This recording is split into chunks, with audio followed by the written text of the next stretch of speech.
Hello everyone, it's Justin Dawson. It's episode 86 of the All Things TechIE Podcast, and as you can see by the little logo up at the top of the screen, we're talking all things Integrated Systems Europe, ISE 2024, the 20th year of ISE. Here's the show that loves to talk about gadgets and gizmos, from A-Logic to Yamaha, cameras to control panels. You get what I mean. We love talking all things techie. In fact, that's the name of the show. And here is your host, Justin Dawson. Yes, indeed. It's episode 86 of the All Things TechIE Podcast. I am your host, Justin Dawson, talking all things ISE 2024. It's just around the corner, guys. It really is.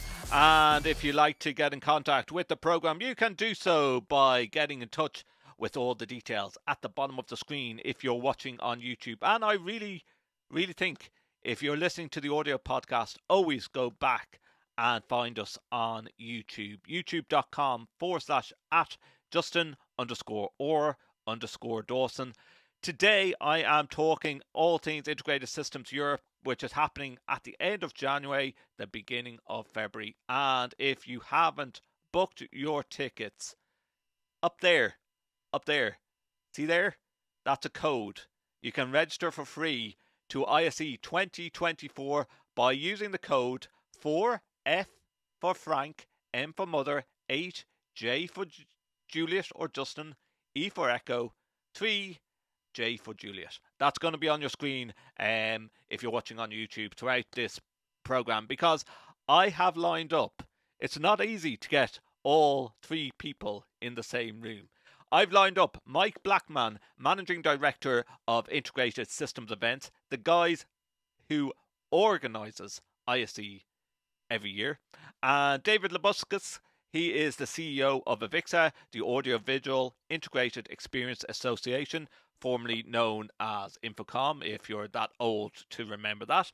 And Daryl Freedman, Global President and CEO of CEDIA, which, so some people don't even realise there's two audiovisual associations, one for residential and one for commercial. We're going to be talking to all three of them. If you like to get in contact or if you want to comment on anything in the program, you can do so by the social media channels, X, formerly known as Twitter, at Justin or Dawson.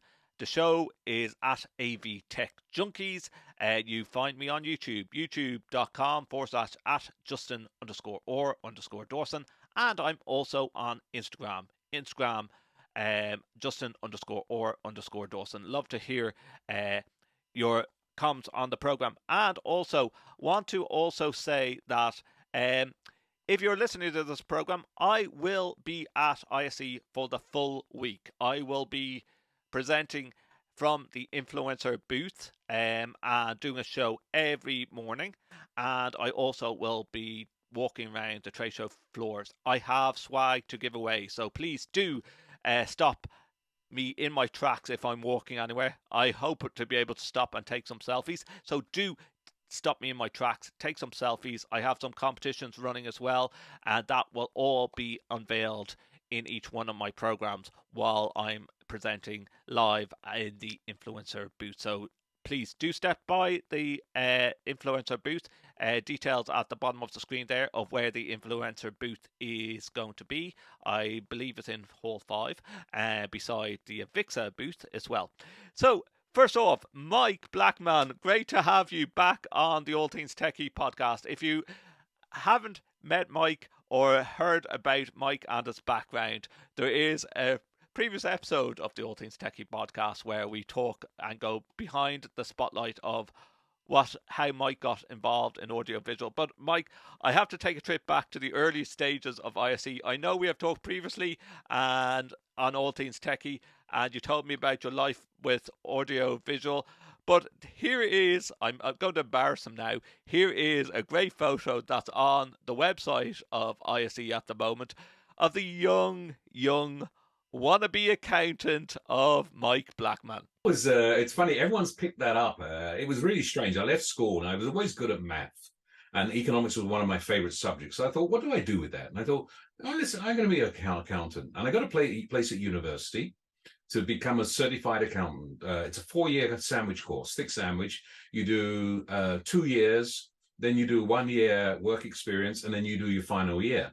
The university actually said, you need to look for jobs for that year, and you should start doing it now. So I wrote 100 letters by hand. Wow. Well, the accountant days go back to 1982. So Okay. yeah, so it was just something where I thought, that'd be a good career. And then I did some work experience before going to university at Reed International, and it was in corporate consolidation, and that was great fun. Doing corporate accounts is really interesting project work. But then one of the guys in the general accounts department went sick, and they asked me to go and sit in there and fill in and get some experience of that as well. And every afternoon I was fighting at 3:00 to stay awake, and I suddenly thought, I don't want to do this. I don't want to go and spend the next 4 years studying to do this. And I started to rethink about what I was doing, and then I went to the Financial Times. Financial Times in the advertising department, foray into my start into tech. I worked for Personal Computer World magazine in the old days of people like Felix Dennis and the likes with Mac User. So we did with Felix, we did the Mac User show, and I got headhunted by Montgomery's to actually build the PCW show. And I became head of the technology division there, doing computer and communication shows. We launched Mac User, and it was great fun. Then I got headhunted again to go to Germany to set up the exhibition business for IDG. Then I left them.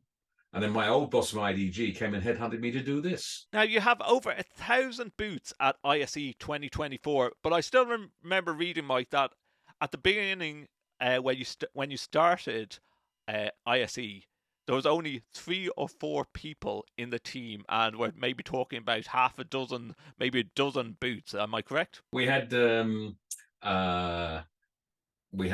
guy, Godwin, who did all the operations and logistics. I did all the sales and marketing, and we had a trainee who helped and did us, and that was it. And we did all the accounting. AVIXA did all our accounting for us, which meant that, well, we couldn't get any questions answered till after 3:00 in the afternoon because of the time difference. So we changed that afterwards. But it was an exciting time doing that first show. I think one of the things I mentioned is when we did the first, started doing the registration, and we got all these people registering from all these different African countries. And I was thinking, wow, this show is going to be really international. People coming from all over these continents. But on the day, we didn't have a single attendee from those areas, because it was a way these guys were trying to use it to get visas to get into the countries. And we learned from that one. They were paying for training sessions, but it was with stolen credit cards. And it cost us a lot of money with all the refunds afterwards, because people were saying, well, that's not my card. I didn't do this. And we had hundreds of fees we had to pay back. So we said in the end, okay, we have to be a bit more diligent about this in the future. The team grows to a couple of hundred people during the show to actually make that happen. But the core things are dealt with by my people, who are about 40. They're split between, we have an office in Amsterdam still. We have an office in Munich. We have an office in Barcelona.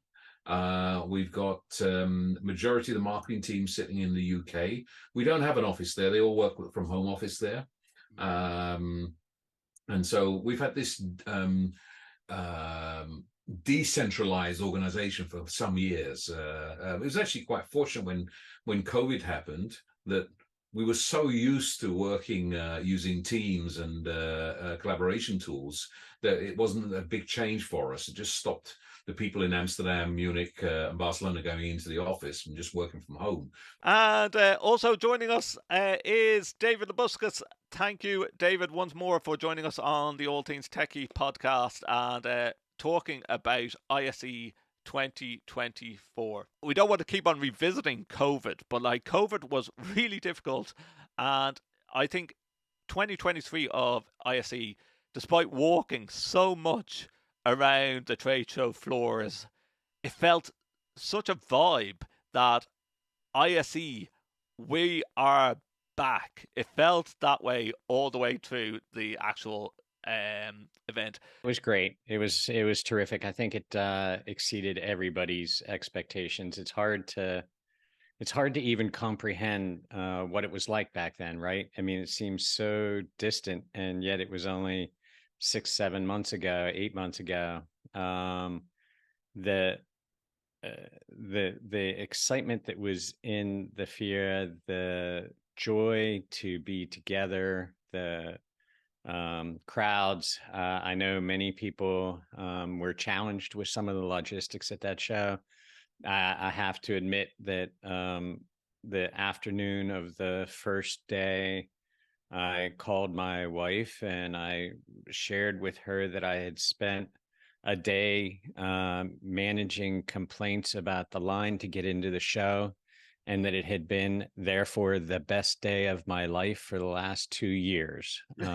We thought it was bad, the staffing and personnel that we have to supply for Mike Blackman, but the king made that even worse. So we had the King of Spain, and he's a tech fan. He's such a nice guy. It was the first time I've ever met a king. And you don't know how to act it, but I was briefed a little bit. You don't need to bow, he shakes your hand, etc. But talking with him, he makes it so easy, and he really loves technology. And that was the great thing of, he got a briefing. We chose quite a few exhibitors for him to visit, and he got a briefing about those. But in between, he was pointing out to companies and things they were doing. He said, "Oh, I know that. That's this, this, this, and this." And I think, okay, he couldn't have been briefed about this because he wouldn't have known we're walking past this company. I thought that too. He was very well informed. A lot of times, public figures get briefed right before, 5 minutes before, and they spout off a bunch of things. But he had a true depth of knowledge that surprised him. I took him to the Lutron booth, and he was interfacing with their executives, and the king knew about things that were happening in Spain by Lutron. So he was very informed. It was great to have him there. Really, it elevated the conference even more. And we had the president of Catalonia as well, the mayor of Barcelona. So it's becoming just the events of that moment in time when everybody has to be there.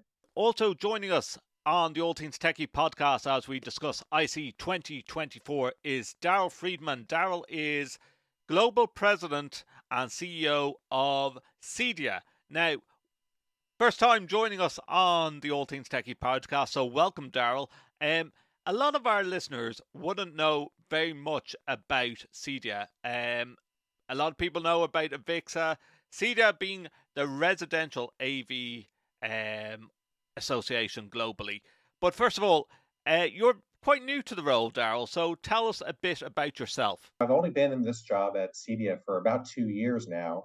So I came from a related but very different industry. I was in the music industry for over 20 years. And in that industry, we were very involved in high quality audio, making sure that the consumer can hear music the way the artist intended it. So I was working at the organization that produces the Grammy Awards, and that was always a challenge for us. So when the CEDIA opportunity opened up, I was very excited about this new world, and we're at the beginning of the smart home, explosion. And taking some of my my knowledge from the music industry and bringing that, but also learning so much more about everything that is CEDIA and everything that has to do with the smart home. So you're coming from a very pressurized environment to, I guess, maybe a similar type of pressurized environment, Daryl, but in a different type of way. The Grammy Awards, that's some achievement to be pulling off the Grammy Awards. It's interesting because I think in some ways, the Grammy Awards are an institution that's been around for over 65 years, but the business model of a network television award show is fairly dated. And so I was there, I was enjoying it. It was a fun job. But when I saw the opportunity at CEDIA, it was really at the beginning of something. And I can see the explosion, the exponential growth that's available to our integrators in the smart home field.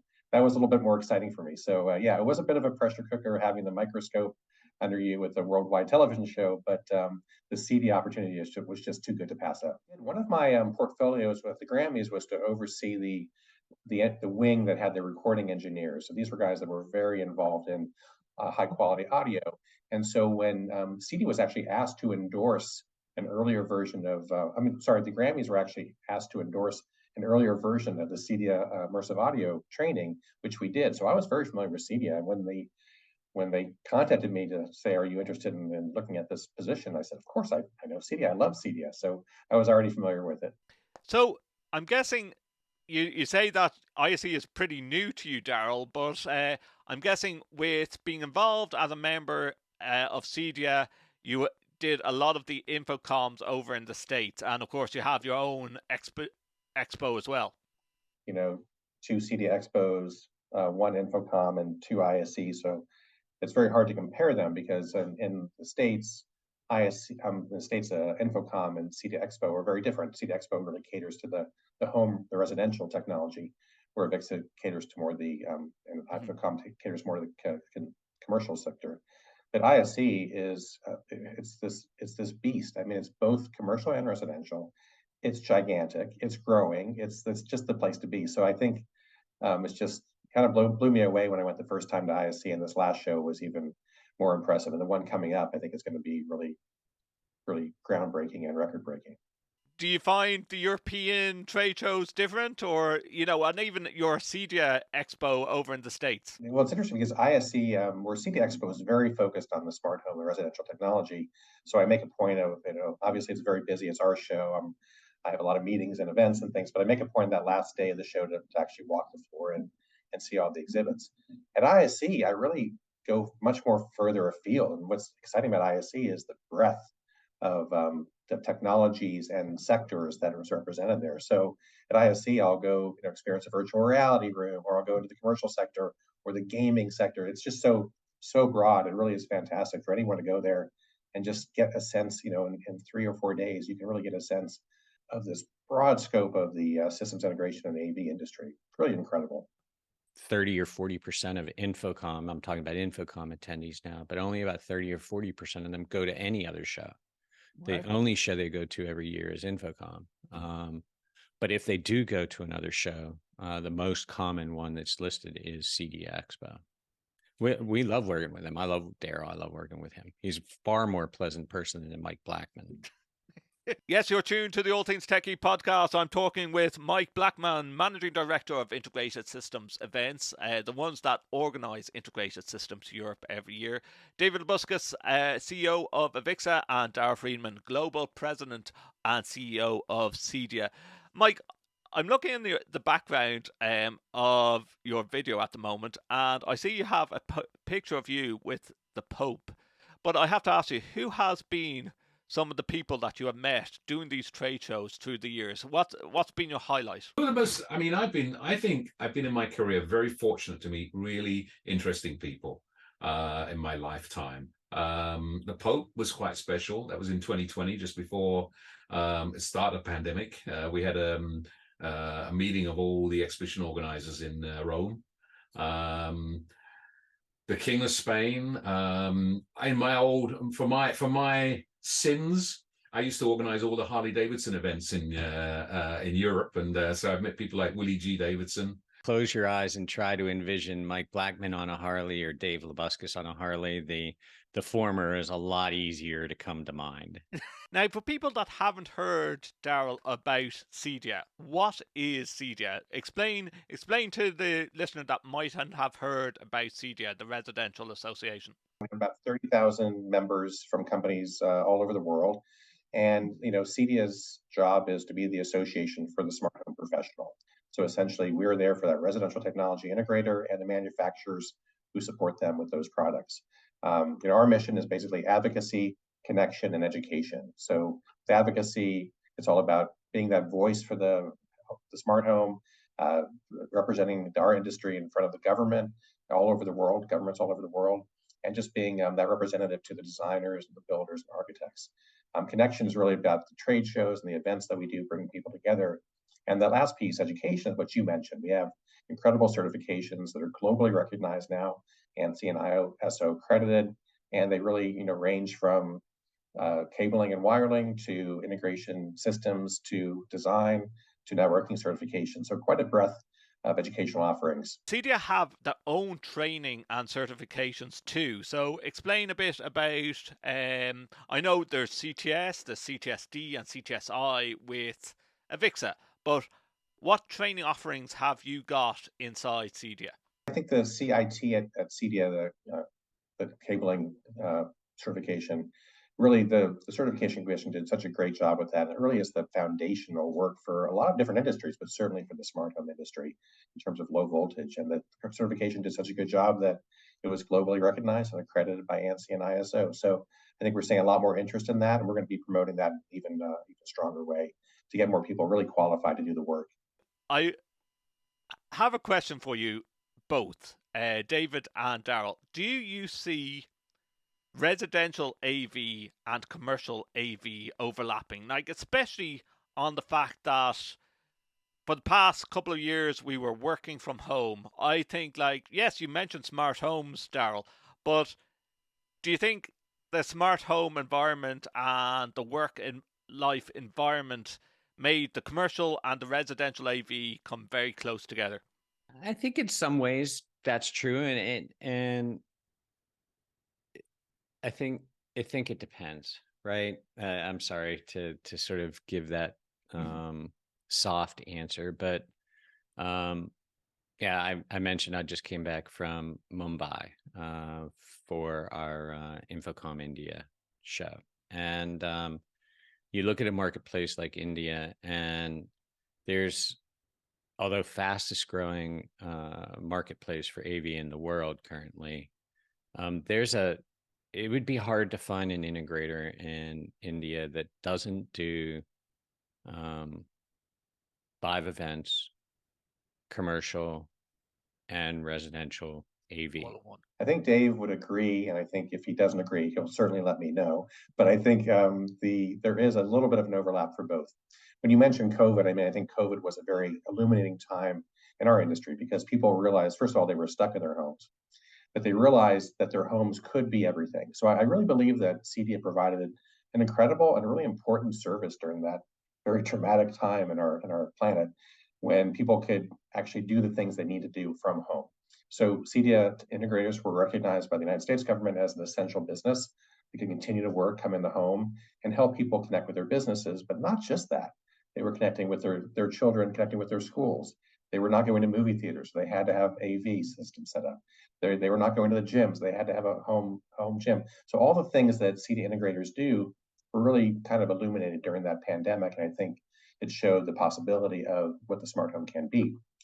There are cases where there's overlap in the sense of, small business, light commercial work, what sometimes is referred to as a residential. It's not a universally beloved term, but it does convey that opportunity that, an executive might have an integrator work on their home and then say, hey, I love what you did here. Would you do my conference room in the office? Or a restaurant owner saying, hey, I love what you did with the AV in my home. Can you do my restaurant? So there is that overlap, but generally we stay in our lanes. And I think, the smart home is a big enough industry to support the CEDIA integrators, but most of them do a little bit of that light commercial. So, Daryl, I have to ask, how smart is your smart home? Like, if I say, hey, Google, or hey, Alexa, is that going to set off a load of devices in your house? My home has gotten a lot smarter in the past 2 years since I've taken this job. Actually, when I interviewed the job, they asked me if I had a smart home, and I said, of course. Got a camera plugged in here and a music system, multi-room audio system over here, and a smart thermostat. Nothing was integrated, but I didn't know any better, so I thought that was a smart home. Now we're really trying to define that smart home as something that's professionally designed and installed, reliable and secure, and seamless and easy to use. So somebody just going to a store, buying a Google Mini, plugging it in, that's not really the potential of what a smart home can be. Sometimes that gets them interested in it, but we really want people to understand a smart home is truly professionally designed and installed by an integrator, and the magic that they can do, the seamlessness and the ease of use they can bring is just something that you can't get by doing it yourself. Smart homes, I always believe, Daryl, is more significant in America, where you might be placing in home theaters, but and cinema effects like at home. I don't know, is it as big in Europe, or would you disagree? The smart home is really for everyone now, and we had a lot of discussions at CEDIA Expo this year about the middle market, because I think many people have defined the smart home as luxury and these giant dedicated home theater in your room. But what we're seeing is a lot more interesting projects happening in the middle market. People retrofitting homes, people bringing in better lighting and shading into middle class homes, and I think that can happen anywhere in the world. And I think, as our population gets older, this residential technology is also going to become more important. I think about my own parents who are aging in place and the needs they have as mobility decreases. So I really think this is for everybody, and everywhere in the world, you're going to see more and more of that in the coming years. And you hit the nail on the head there, Daryl. I believe that like smart homes and what you're doing with CEDIA, like accessibility must play a major part in some of your technicians and members, both at home, in education. It's a big factor. Many of our integrators are focused on this. Some smart people working on this. There's a lot of new technologies for accessibility, for the aging population, but also if, for your son, he might need a space that's a quiet room that will be, modified for his needs. And I think this takes place for anybody with mobility issues. So really, when we think of the smart home, sometimes people go right to that, fancy home theater or the waterfall that lights up at night. But really, accessibility, sustainability. There are so many things that are important to all of us as humans that I think this residential technology can solve. Once more, guys, I want to give you the code if you want to register for Integrated Systems Europe ISE 2024. The details is on your screen at the moment if you're watching on YouTube. Use the code 4, F for Frank, M for Mother, 8, J for Juliet, E for Echo, 3, and the number and the letter J to register. Also, that is my code to get you in, so it makes such a difference if you can say that you use this code to get you in for free to ISE 2024. So please do register using this code. And if you have any questions to Mike, Daryl, or David, there's the details at the bottom of the screen if you want to get in touch with the All Things TechIE podcast. Mike, I have to come back and talk about the ISEs that took place, the local ISEs, one in London, where you gave the cheesiest name to an Irish bar, Evolution. Oh, Mike, why? It was. Listen, it was a trying time for all of us, right? And I think the exhibitor, when you look at a show, you're essentially creating this artificial temporary marketplace between buyers and sellers, and you have to meet the needs of both as the organizer. And none of us knew what was going on, right? As bad as that pun might have been for you, it was better than an online trade show, right? You're tuned to the All Things TechIE podcast. I'm Justin Dawson. Remember, register for ISE using the code above. If you're watching on YouTube, I'll read it again. If you are listening to this podcast, 4, F for Frank, M for Mother, 8, J for Juliet, E for Echo, the number 3, and J for Juliet if you want to register for free for ISE 2024. Guys, I have to ask you a question. It's 20 years of ISE, and I know all three of you have been involved in the audiovisual business for quite some time now. What has been one of the things that AV products or software that you've thought really would catch on but didn't, or things that caught you by surprise with AV technology? I know that's a loaded question. Mike, let's start off with you. Now you asked the question.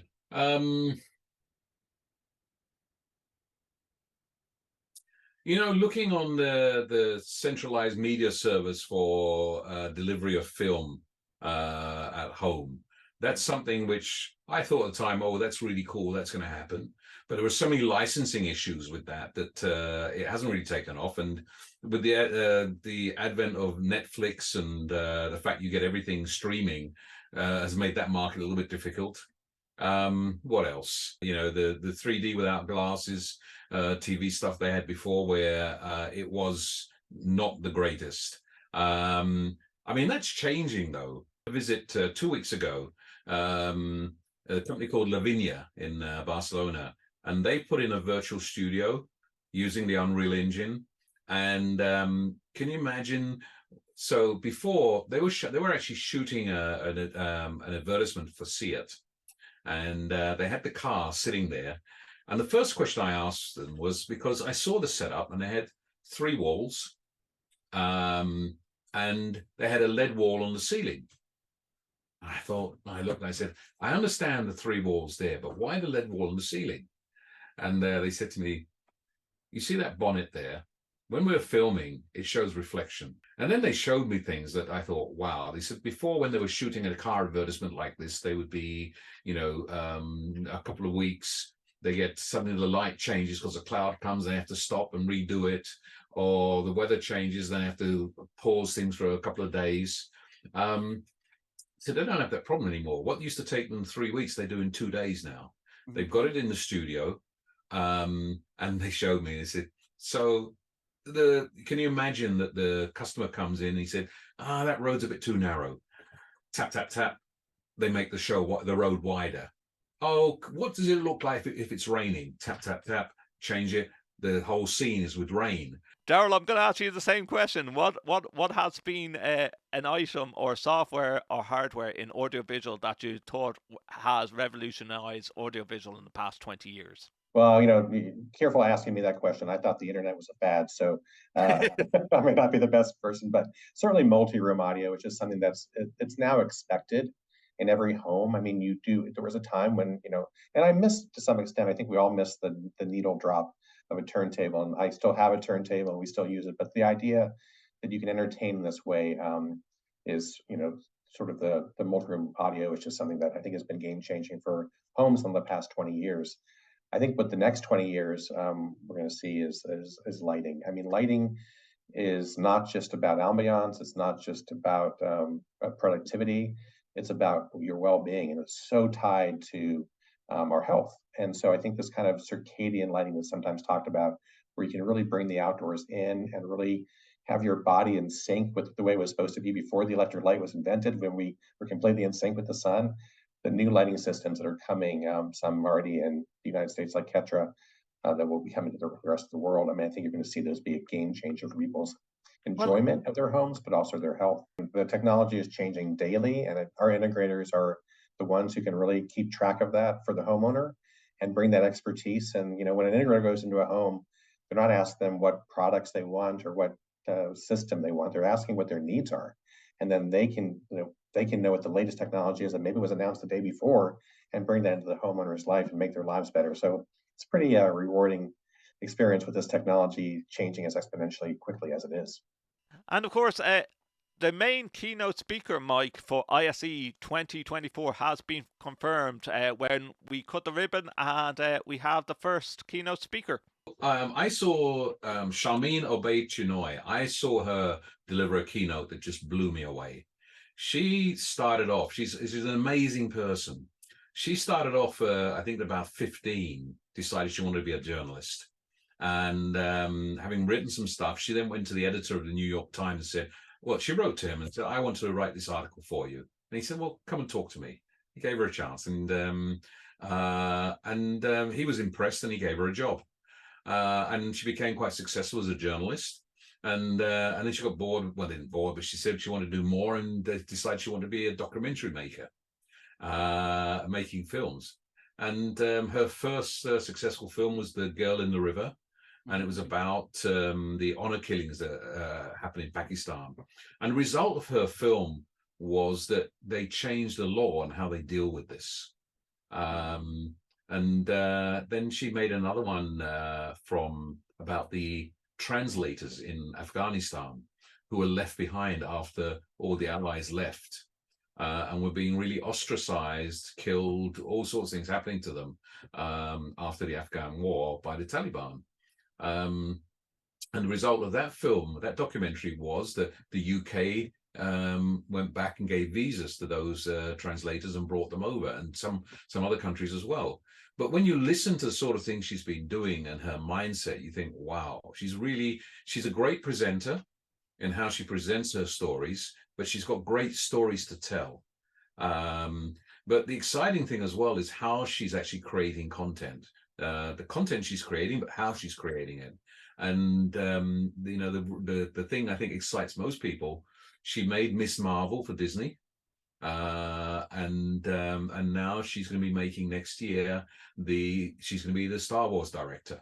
Well, I think we can all agree that the Fira in Barcelona has been so much easier to navigate than the Rye, where you just get lost. It's like a big Tetris building when you're trying to find a booth or an exhibition hall. The space in the Fira, like, how do you go about moving from Amsterdam to Barcelona and seeing an empty shell and going, hey, that makes a great place to hold an ISE? Well, there's a lot of people that work for me in one organization or another that have forgotten far more about how to evaluate a venue than I'll ever know. At a sort of my level, you want to understand the capacity for growth. You want to understand the logistical sort of simplicity or complexities that are created by the design of the building. You want to understand the city, the host city itself. An extraordinary venue in a city that has 12 hotel rooms is going to be a challenging place to hold an event the size of our events. Paying a certain amount to be there, the exhibitors, us, you. So you have to weigh out what are the total costs of delivering an event. You want to look at transportation and the ability to get to and from that city, particularly with an event the scale of ISE and global travel in. Frankly, that was one of the disadvantages of Barcelona is we all know that it's much easier to fly in and out of Amsterdam than it is to fly in and out of Barcelona. I think that'll evolve and change. I think Barcelona is continuing to and is in strong partnership as a city with the FIRA to continue to build that expo business, and that will, drive demand for airfare, which will drive supply. In the Rye, the widest aisles, we always had one center aisle in each hall that was 4 meters wide, and every other aisle was only 3 meters. What we've been able to do at FIRA is the center aisle is actually 5 meters, because that's where the congestion has been. So in every hall, there's a center aisle that goes right all the way down the middle. It's 5 meters wide, and all the others are 4 meters. We wanted to create more space that could make people feel more comfortable. It's a problem of the success we bring when we attract so many good people that we make it uncomfortable. And this was one opportunity to actually make it more comfortable and acceptable for our customers. Well, I think it's going to be a bigger show than you've ever seen. I think the residential component will be much stronger, so we'll see more of that technology, which of course is interesting to us. Hall 2 is essentially where we live, and we have a lot of the residential technology. We also have the smart home stage, which we're excited about. We launched last year. This year, we'll be doing our annual meeting at ISE to show what a global organization we are. And of course, our conference, I think, is going to be really the best it's ever been. Everything from technical training for the technicians to themes and trends for the business owner to business training and finance. So really, it's going to be a very comprehensive conference, educational conference for anybody who's working in residential technology. Now, the influencer booth, where I will be for most of the week at ISE 2024, it is not in Congress Square anymore, Mike. It has been moved to one of the exhibition halls, close to AVIXA as well. I think the great thing is you listen to us influencers, and we wanted to be more closer to participants walking by in the trade show halls. You said that the Congress Square is nice, but a bit too crowded, not really the right place for this. And we said, okay, Hall 4 is all about content creation. So this is where it belongs. We realized the value of guys like yourself. And we said, okay, rather than you have to lug things around, let's create a place that you can actually say, okay, that's our home. We can work from here. And it was Michael Frader, my senior director of sales, the one who wanted to push us to make the idea. I love to claim things myself, but unfortunately, I say I have people in my organization who are better than me on things like this. So, and he said we should actually have an influencer lounge and actually create something. And it was much more successful than I ever imagined it would be. So we're making it better and putting more things in there. And of course, Mike, there is a quirky competition that's going on. I see you have customized runners or sneakers, as the Americans would say, for ISE 2024 by one of the Spanish, I believe, trade show booths that customize runners for people and companies. But you have the ISE 2024 runner, and we're going to be asking, how many steps do you think Mike Blackman takes per day? Started doing this 2 years ago. The company that does them is a Barcelona company, and they approached us, and we said, "Oh, that's cool." I don't know who came up with the idea originally, and saying, I think, well, they said, "Oh, how far does Mike Blackman walk?" And then someone said, "Oh, that could be a challenge." And I said to them, "Hey, that sounds cool. Why not? I know what I walked last year, so I'm not telling you, and I'm going to give it away." There are a lot of people walk further than I do, but I'm looking and thinking, couldn't we create some sort of charity contribution for this, or do something good out of it? I don't know if that's possible. Would people go for it? What do you think? Daryl, would you challenge Mike? And David, would you challenge Mike to the step count at ISE? I would never say that I take more steps than Mike. I would never say I work harder than Mike. No, I think that man is everywhere, all over every one of those halls constantly. But I'm looking forward to trying to keep up with him if that's even possible. But I'm also just excited it's the 20th anniversary, even though I wasn't around for 20 years to see it from its birth. I'm just excited that it's reached this milestone, and that we're all going to be celebrating this important event for this industry. So I'm going to ask each one of you guys.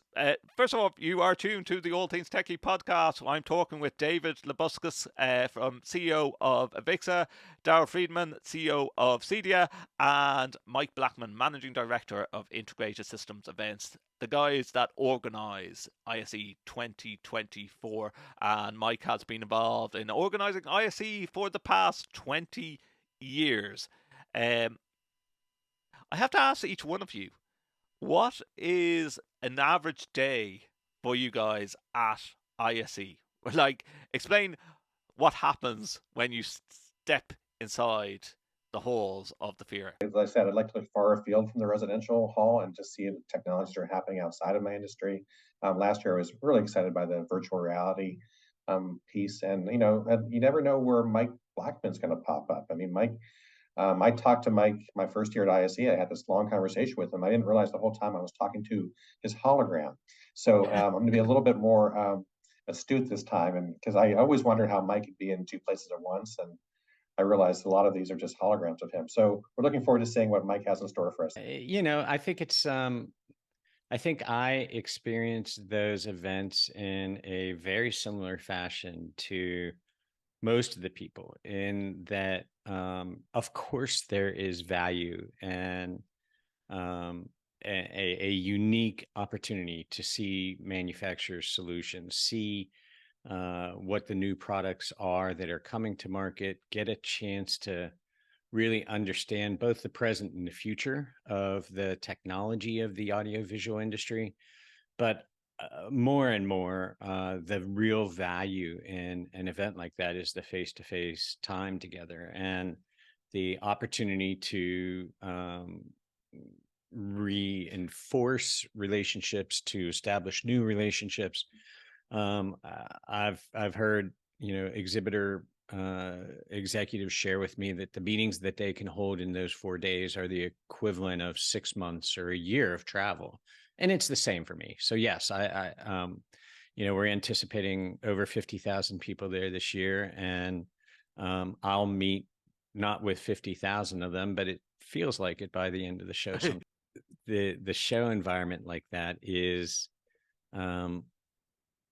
a mix of doing business and being a good host, right? Mm-hmm. In many regards, Daryl and Mike and I and all of our teams feel that we're hosting a gathering of incredibly important people to us, and we feel the same way as when you have family and friends to your home and want you to have a great experience and to recognize how important you are to us. And the easiest way to do that is to show up.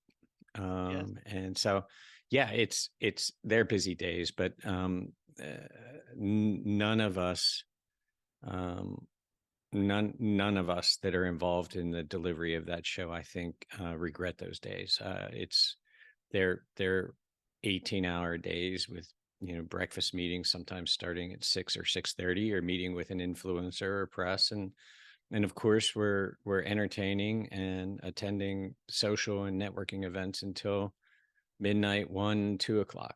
Now, I've been to about 3 or 4 of the ISEs in Amsterdam, and then after COVID and last year going to Barcelona, and it just felt different the moment you stepped off the plane. You were in Barcelona, you were seeing signs everywhere for ISE, and even the main road going up to the Fira, you see signs on every lamppost saying ISE. And I always think that you don't need to see an audiovisual guy wearing a lanyard saying Integrated Systems Europe. You just know an AV professional going towards ISE.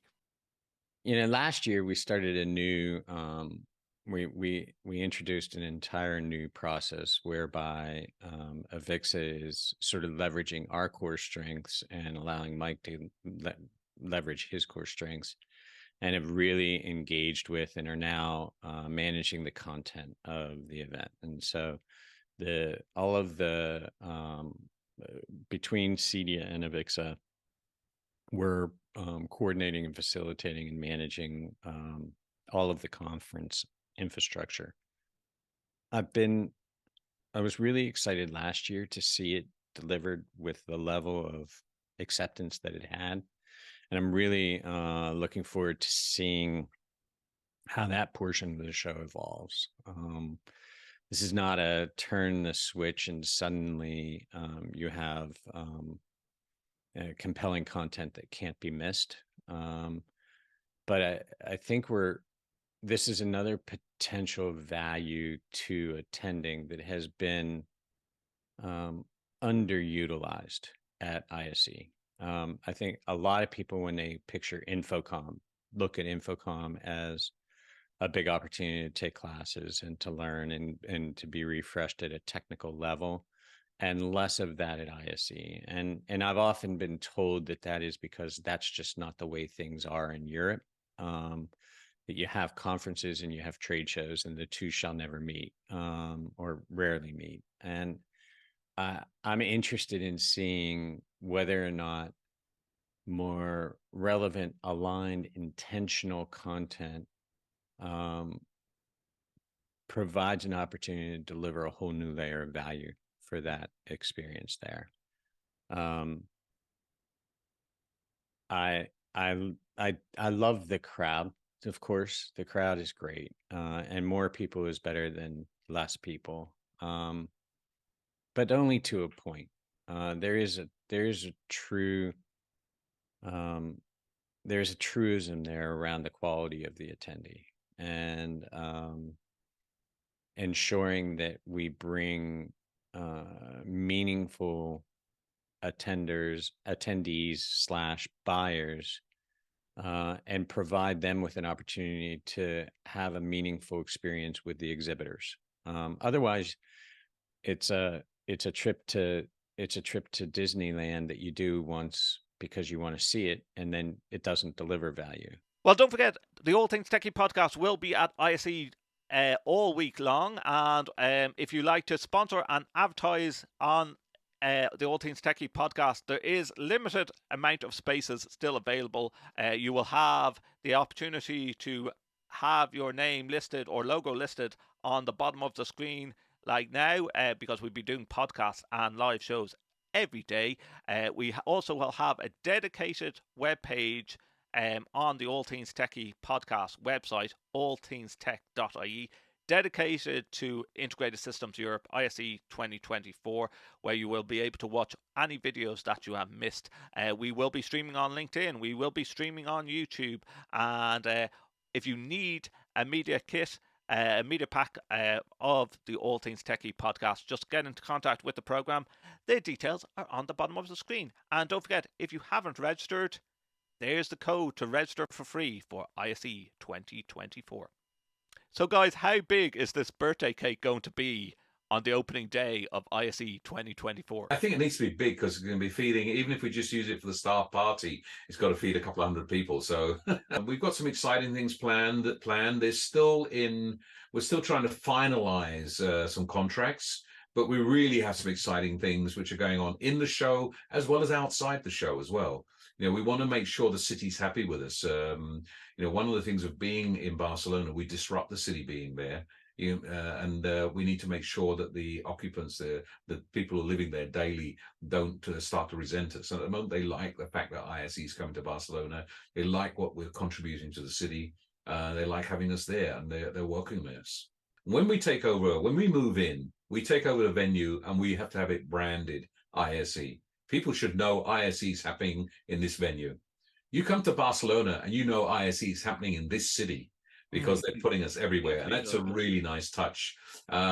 We had offers to do a lot more at the airport, and we're looking at that in the future. Welcome desk, maybe registration at the airport in the future.